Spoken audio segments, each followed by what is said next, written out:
Question है a radius sector is cut out from a circle. एक circle है जिसमें से रेडियस सेक्टर काटा गया है of radius 21 centimetre and the angle of radius sector यानी सेंट्रल एंगल जो है वो 150 डिग्री था। Find the length of the arc and it's area. देखिए क्वेश्चन का मतलब समझना बड़ी चीज़ होती है। अगर क्वेश्चन का मतलब समझ गए, आपने प्रैक्टिस पहले से की है तो आप आसानी से कर लेंगे। अब इस क्वेश्चन में बहुत से बच्चे रटेंगे, या तो फॉर्मूला लगा दिए लेंथ ऑफ द आर्क का, area of radius of sector का, एरिया ऑफ सेक्टर का, ठीक है। लेकिन आप समझिए क्वेश्चन है क्या। A radius sector is cut out from circle. एक सर्कल है, देखिए पहले तो हम रफली बता रहे हैं, एक सर्किल है। सेक्टर क्या होता है, ये सेंटर से यहाँ तक की एक रेडियस है, ये यहाँ तक रेडियस है।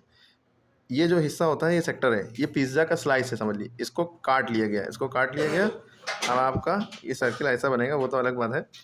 तो ये जो कटा हुआ हिस्सा है, ये जो काट के अलग कर दिया गया, ये जो हिस्सा है, ठीक है, इसे कहते हैं, इसमें इतने हिस्सों कहते हैं आर्क। क्या कहते हैं, आर्क। आर्क माने चाप।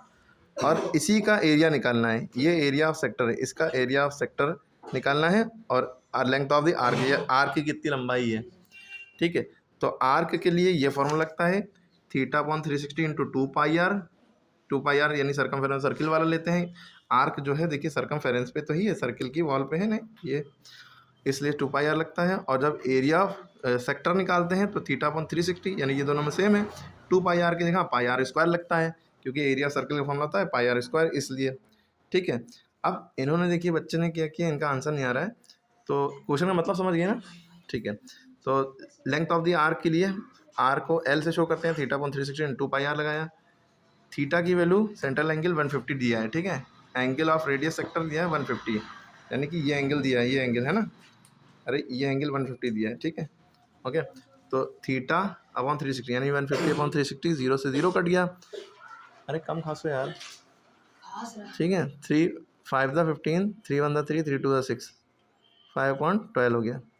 इंटू 2 की वैल्यू होती है 22/7। जब भी पाई लिखा देखें इसकी जगह 3 वैल्यू रख सकते हैं, 22/7, 3.14 और 180। यहाँ पे 22/7 ही रखेंगे, ठीक है।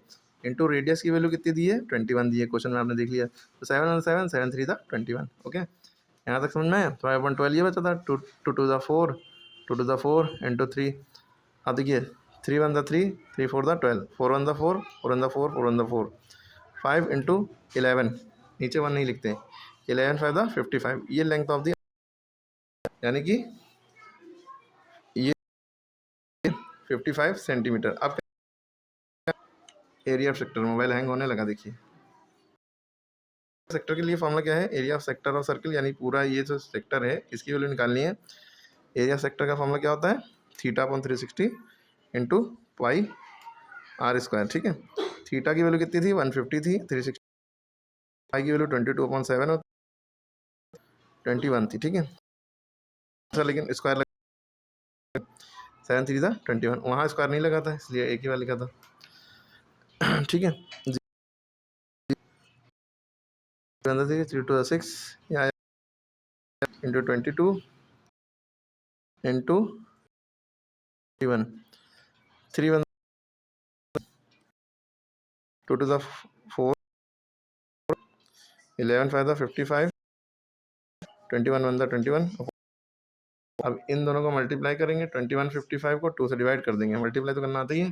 तो देखिए हमने इन दोनों को मल्टीप्लाई किया, 1155 आ गया अपॉन 2। जब इससे इसको डिवाइड करेंगे 577.5 सेंटीमीटर स्क्वायर। एरिया में स्क्वायर निकलता है, लगता है, और किसी में स्क्वायर नहीं लगता है, ठीक है। थोड़ा हैंगिंग गार्डन हो गया फ़ोन, लेकिन सारी चीज़ें आई होप सो समझ में आ गए होंगे। फिर से वीडियो देखिए, क्वेश्चन पर